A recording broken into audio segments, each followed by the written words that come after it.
ನಮಸ್ತೆ. ಇವತ್ತು ಗಂಗಾವತಿ ಟೌನಲ್ಲಿ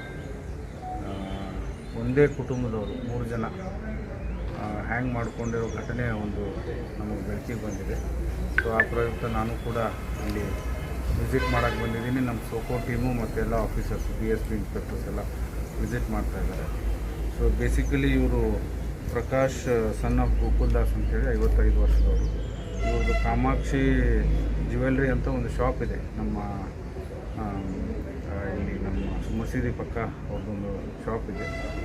ಸೊ ಇಷ್ಟು ನಮಗೆ ಗೊತ್ತಾಗಿದೆ. ಅವರು ಜೊತೆ ನಿನ್ನೆ ರಾತ್ರಿ ದಿನ ಬಂದು ಅವ್ರ ಕಾರಲ್ಲಿ ಬಂದುಬಿಟ್ಟು ಇಲ್ಲಿ ಪಾರ್ಕಿಂಗ್ ಮಾಡಿಬಿಟ್ಟು ಹಿಂದೆ ಡೋರ್ ಎಂಟ್ರಿ ಹಿಂದೆ ಡೋರ್ ಮುರಿದು ಬಿಟ್ಟು ಅಲ್ಲಿ 3 ಜನ ಪ್ರಭಾ, ಪ್ರಕಾಶ್ ಮತ್ತು ಶಶಾಂಕ್ ಗಂಡ ಹೆಂಡತಿ ಮತ್ತು ಇವ್ರ ಮಗ ಇವರು ಹ್ಯಾಂಗ್ ಮಾಡ್ಕೊಂಡಿದ್ದಾರೆ. ನಮಗೆ ಪ್ರಾಥಮಿಕವಾಗಿ ನಾವು ಗೊತ್ತಾಗಿದೆ ಏನಂತಂದರೆ ಅವ್ರ ತಮ್ಮ ಕಂಪ್ಲೇಂಟ್ ಕೊಡ್ತಾರೆ. ಈಗ ಇವರು ಸಾಲ ತುಂಬ ಮಾಡ್ಕೊಂಡಿದ್ರು. ಸೊ ಆ ಪ್ರಯುಕ್ತ ಈ ಮನೆಯಲ್ಲಿ ಎಲ್ಲಿ ಹ್ಯಾಂಗ್ ಮಾಡ್ಕೊಂಡಿದ್ದಾರೆ. ಇವ್ರದ್ದು ಮುಂಚೆ ಅವ್ರದ್ದೇ ಮನೆ ಆಗಿತ್ತು. 2021ರಲ್ಲಿ ನಾಗರಾಜ್ ಅನ್ನೋರು ಅವರು ಪರ್ಚೇಸ್ ಮಾಡ್ಕೊಂಡಿದ್ರು. ಸೊ ಅದು ಆದಮೇಲೆ ಕೂಡ ಅವರು ನಾಗರಾಜ್ ಅನ್ನೋರ್ದು ಮಾನ್ವಿ ಬ್ಯಾಂಕ್ ಅವ್ರು ಸೀಸ್ ಮಾಡ್ಕೊಂಡಿದ್ದಾರೆ. ಅವರು ಲೋನ್ ಮಾಡ್ಕೊಂಡಿದ್ದಕ್ಕೆ ಕಟ್ಟಕ್ಕಾಗಿಲ್ಲ ಅಂತ ಮಾನ್ವಿ ಕೋಆಪರೇಟಿವ್ ಬ್ಯಾಂಕ್ ಅವರು ಈ ಎಲ್ಲ ಪ್ರಾಪರ್ಟಿ ಸೀಲ್ ಮಾಡ್ಕೊಂಡಿದ್ದಾರೆ.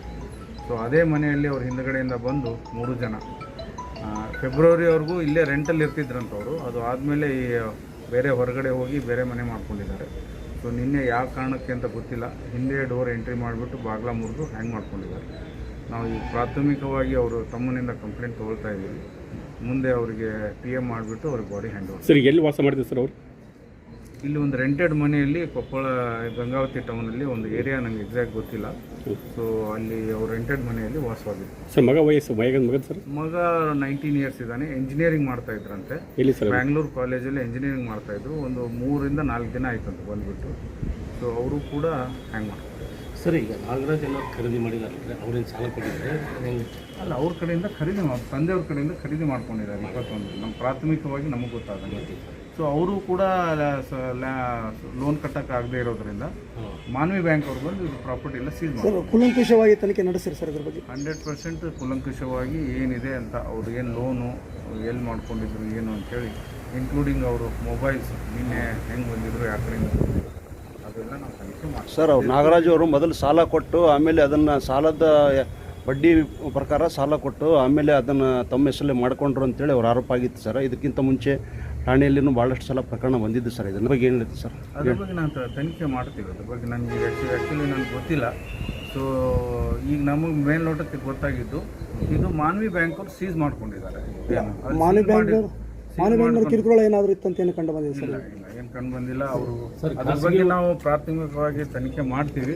ನಾ ಈಗ ಹೇಳೋದು ನಮಗೆ ವಿದೌಟ್ ಡಾಕ್ಯುಮೆಂಟ್ಸ್ ಎಲ್ಲ ಚೆಕ್ ಮಾಡಲಾರ್ದೆ. ಬಟ್ ಬೇಸಿಕಲಿ ಲೋನ್ ಇದ್ದದಕ್ಕೆ ಬಂದು 3 ಜನ ಸೂಸೈಡ್ ಮಾಡ್ಕೊಂಡಿದ್ದಾರೆ. ಮೇಲ್ನೋಟಕ್ಕೆ ಡೆತ್ ನೋಟ್ ಇನ್ನೂ ನಮಗೆ ಸಿಕ್ಕಿಲ್ಲ, ಹುಡುಕ್ತಾ ಇದ್ದೀವಿ. ಇನ್ನೂ ಸಿಕ್ಕರೆ ತಮಗೆ ಇನ್ಫಾರ್ಮ್ ಮಾಡ್ತೀವಿ. ಧನ್ಯವಾದ.